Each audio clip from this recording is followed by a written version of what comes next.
في الحياة. يدرك الحكماء أن الكلمات تشبه الأسلحة، فهي إما تنقذ الإنسان أو تدمره. قد تتساءل كيف يمكن للكلمات أن تدمر شخصاً؟ فكر في الأمر للحظة. ما هو السبب وراء معظم حالات الانتحار؟ غالباً ما يكون السبب هو أن أحدهم قال شيئاً جارحاً، سواء كان الزوج أو الأب، ولم يستطع الشخص تحمله فقرر إنهاء حياته. لقد جرحت الكلمات ذلك الشخص بعمق حتى أصبحت آلامه لا تطاق، مما دفعه إلى وضع حد لحياته. كما أن الكلمات يمكن أن تدفع الإنسان إلى اليأس، فهي أيضاً قادرة على بث الحياة من جديد في نفوس الآخرين. عندما يشعر شخص ما بالحزن أو الاكتئاب، يمكن أن تضخ كلماتك فيه طاقة جديدة وحماساً، فيجد الشجاعة للبدء من جديد. كل هذا بفضل الكلمات التي قيلت برعاية واهتمام. الآن لابد أنك قد أدركت كيف تشكل الكلمات حياتنا ومدى قوتها، لذا يجب أن نختار كلماتنا بحذر شديد، خاصة عندما نتحدث مع الآخرين. في قصة اليوم سأشارك معكم حكاية تكشف لنا مواقف يكون من الأفضل فيها التزام الصمت. في بعض الأحيان يكون الصمت هو الخيار الأذكى الذي يمكن اتخاذه. لنبدأ الآن. كان يا ما كان في قرية صغيرة، كان يعيش فيها عجوز حكيم، كان معروفاً على نطاق واسع بحكمته وروح الدعابة، وكان يحظى باحترام القرويين لحكمته وصفائه، وكان الناس من كل مكان يطلبون مشورته، وكان يرحب بهم دائماً بابتسامة دافئة. في أحد الأيام وصل شاب مضطرب إلى الحكيم بحثاً عن إجابات لمخاوفه، وكان عقله مليئاً بالمخاوف بشأن مستقبله، ولم يتمكن من العثور على السلام داخل نفسه.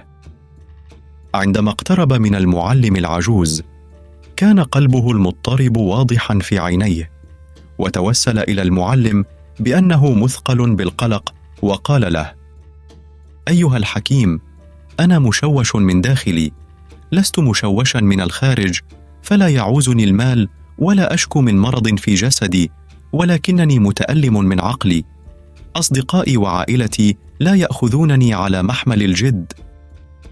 في كل مرة أعطي فيها نصيحة يضحكون أو يتجاهلونها تماماً. لماذا لا يأخذني أحدهم على محمل الجد؟ لماذا لا يستمع أحد إلى كلماتي؟ أرجوك ساعدني على فهم هذا، وأزل هذا الحزن من عقلي. ابتسم الحكيم وقال: هذا الصباح عندما كنت أعود من العمل، سمعت غربانا تصرخ بصوت عال، وبعد قليل سمعت أغنية الطاووس الجميلة. في تلك اللحظة فكرت في نفسي أن الغربان مزعجة جدا، لكن لا أحد يحب صوتها. على العكس، يغني الطاووس فقط عندما تمطر، وأغنيته محبوبة من الجميع. وبالمثل، إذا تحدث الإنسان بالكلمات الصحيحة في الوقت المناسب، تصبح كلماته مثل الموسيقى للآخرين، ويبدأ الناس في الانجذاب إليه وأخذوا كلامه بجدية. ولكن إذا تحدثت بلا تفكير، تصبح مثل الغراب، لا أحد يحب صوتك ولا يأخذك الناس بجدية. لهذا من المهم أن تتعلم استخدام كلماتك بحكمة. إذا لم تفعل، فلن تكسب الاحترام أو ينظر إليك بجدية من قبل المجتمع. رد الشاب: أيها الحكيم، أعلم أن لدي عادة سيئة في الكلام كثيرا، وأعلم أنه يجب أن أتكلم أقل، لكنني لا أستطيع التحكم في نفسي. لست حكيما بما يكفي لأقيس كلماتي بحذر عندما أتحدث. لا أفكر حتى في كيفية استخدام كلماتي أثناء الحديث مع شخص ما. من فضلك أخبرني ببعض المواقف التي ينبغي لي فيها أن أتكلم أقل أو ألا أتكلم على الإطلاق. إذا استطعت أن ترشدني في هذا فستصبح حياتي أسهل ولن أضطر للتفكير كثيرا. ابتسم الحكيم بحنان وقال: أولا، يجب على الإنسان دائما أن يفكر قبل أن يتكلم في أي موقف، ولكن إذا كنت تجد صعوبة في البقاء واعيا طوال الوقت فسأخبرك عن بعض المواقف في الحياة اليومية حيث يجب عليك دائما التزام الصمت. فالحديث في مثل هذه المواقف لن يؤدي إلا إلى نقص في الاحترام أو عدم أخذ الآخرين لك بجدية. أولاً، عندما تكون بلا معرفة، أول موقف يجب أن يبقى فيه الإنسان صامتاً هو عندما يجري حديث حول موضوع لا تعرف شيئاً عنه. في مثل هذه الحالة، فإن تقديم نصائح غير مطلوبة أو التظاهر بمعرفة لا تمتلكها سيؤدي فقط إلى إحراجك.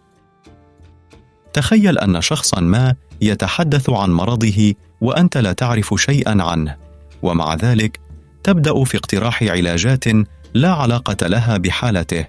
في هذه الحالة فإنك تضعف من سمعتك دون أن تدرك.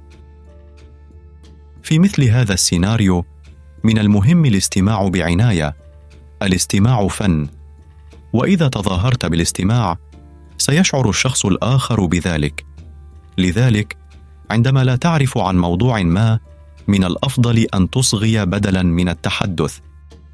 من خلال الاستماع الجاد يمكنك بناء علاقة حقيقية مع الشخص الآخر حيث سيقدر أنك استمعت لكلماته باهتمام، وبهذه الطريقة يمكنك كسب صديق دون أن تقول كلمة واحدة. ثانياً، أثناء تناول الطعام، الموقف الثاني الذي يجب فيه على الإنسان أن يبقى صامتاً هو أثناء تناول الطعام. يجب على الإنسان أن يأكل بهدوء وبتركيز.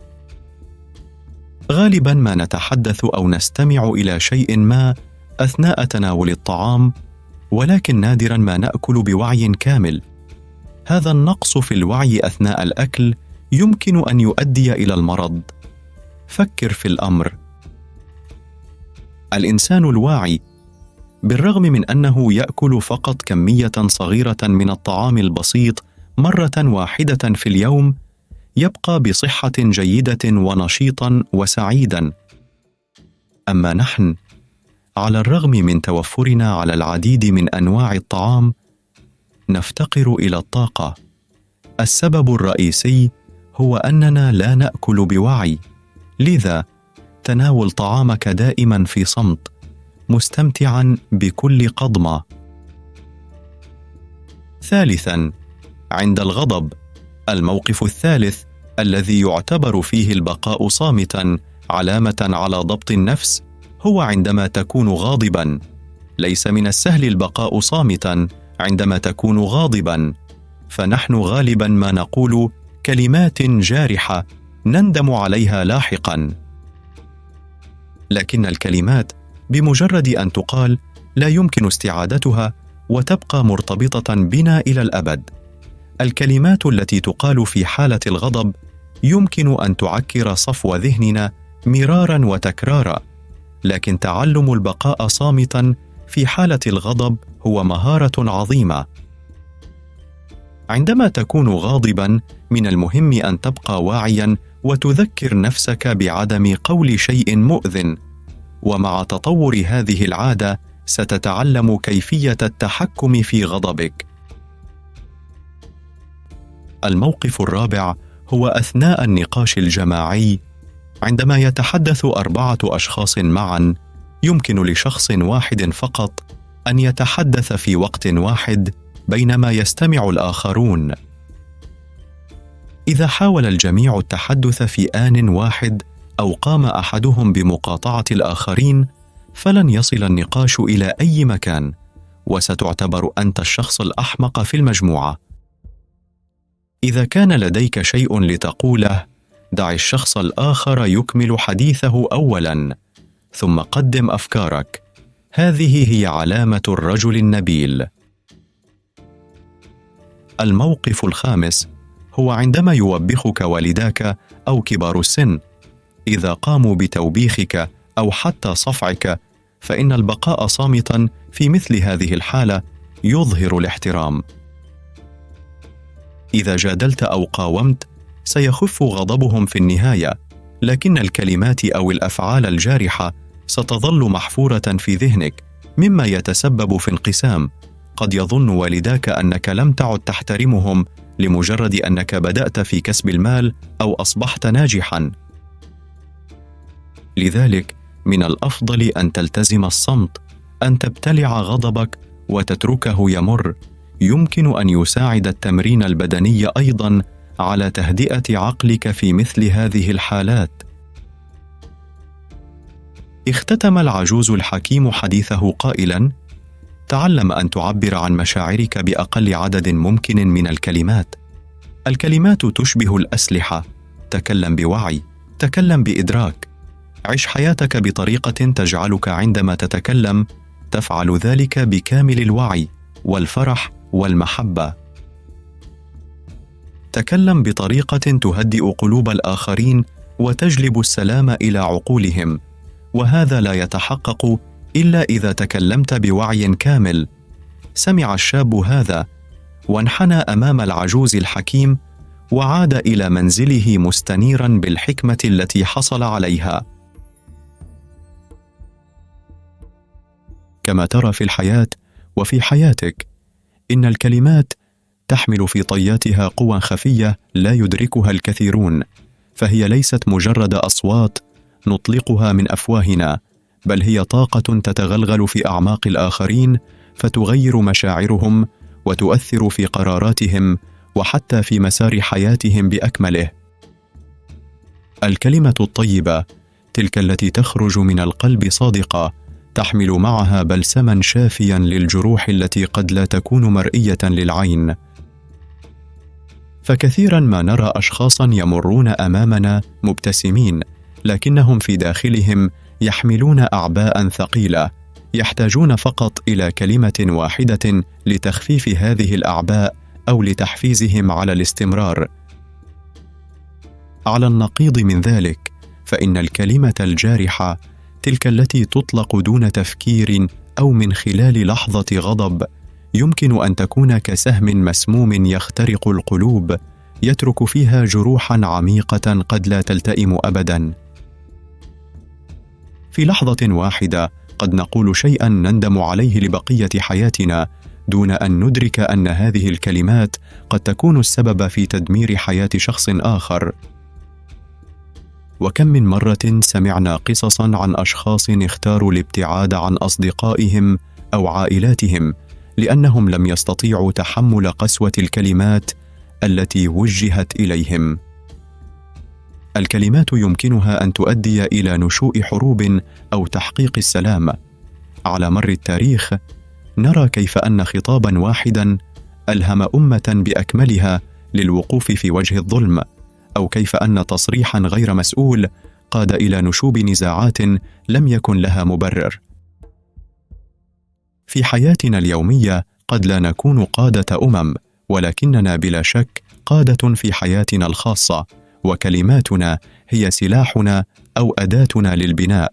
فمن خلال كلماتنا يمكننا أن نبني جسوراً من الثقة والتفاهم مع الآخرين، أو أن نهدمها في لحظة غضب. لقد أثبتت الدراسات النفسية الحديثة أن الكلمات لها تأثير مباشر على صحتنا النفسية والجسدية. فعندما نسمع كلمات إيجابية ومحفزة يفرز جسمنا هرمونات السعادة مثل الدوبامين والسيروتونين، مما يجعلنا نشعر بالراحة والاستقرار النفسي. وعلى العكس، عندما نتعرض لكلمات سلبية أو جارحة يفرز جسمنا هرمونات التوتر مثل الكورتيزول، مما يضعف جهاز المناعة لدينا ويزيد من احتمالية الإصابة بالأمراض. وإذا أمعنا النظر في علاقتنا مع أنفسنا سنجد أن الحوار الداخلي الذي نجريه مع ذواتنا هو أحد أهم العوامل التي تحدد جودة حياتنا، فالكلمات التي نوجهها لأنفسنا تشكل صورتنا الذاتية وتؤثر في مدى تقديرنا لذاتنا. إذا كنا نميل إلى انتقاد أنفسنا بشكل مفرط، سنجد أنفسنا في حالة دائمة من القلق والتوتر، بينما إذا كنا نميل إلى تحفيز أنفسنا وتشجيعها، سنجد أننا قادرون على مواجهة التحديات بثقة وإيجابية. قد يكون من السهل على البعض أن يقولوا إنها مجرد كلمات، لكن الواقع يثبت أن الكلمات ليست مجرد أصوات تطلق في الهواء، بل هي أدوات قوية يمكنها أن تحدث تغييراً جذرياً في حياتنا وحياة من حولنا. إذا أدركنا هذه الحقيقة، سنبدأ في تقدير كلماتنا واختيارها بعناية، وسنسعى إلى استخدام كلماتنا لزرع الأمل والتفاؤل في نفوس الآخرين بدلاً من إلحاق الضرر بهم. وفي نهاية المطاف، لا يمكننا أن نغفل دور الكلمات في بناء العلاقات الإنسانية، فكل علاقة، سواء كانت علاقة صداقة أو حب أو حتى علاقة عمل، تعتمد بشكل كبير على نوعية الكلمات التي نتبادلها مع الآخرين. فالكلمات التي نتفوه بها يمكن أن تقوي روابطنا أو تضعفها، تبني الثقة أو تهدمها. لذا من الضروري أن نكون واعين لكلماتنا وأن نختارها بحذر واهتمام، لأننا لا نعرف أبداً مدى تأثيرها على الآخرين. يمكن القول بأن الكلمات هي القوة الخفية التي تشكل حياتنا وتحدد مسارها. هي الأسلحة التي نستخدمها يومياً، سواء لبناء أو لتدمير، لذا يجب أن نستخدمها بحكمة وتعقل. فالحياة مليئة بالتحديات والصعوبات، والكلمات الطيبة قد تكون الفرق بين الاستسلام والصمود، بين اليأس والأمل. فلنحرص على أن نكون ممن يبنون بالكلمات، لا ممن يهدمون، ولنتذكر دائما أن كلماتنا هي انعكاس لما نحمله في قلوبنا، فلنجعلها طيبة، نقية ومفعمة بالأمل. نتمنى لك حياة أفضل يوم بعد يوم.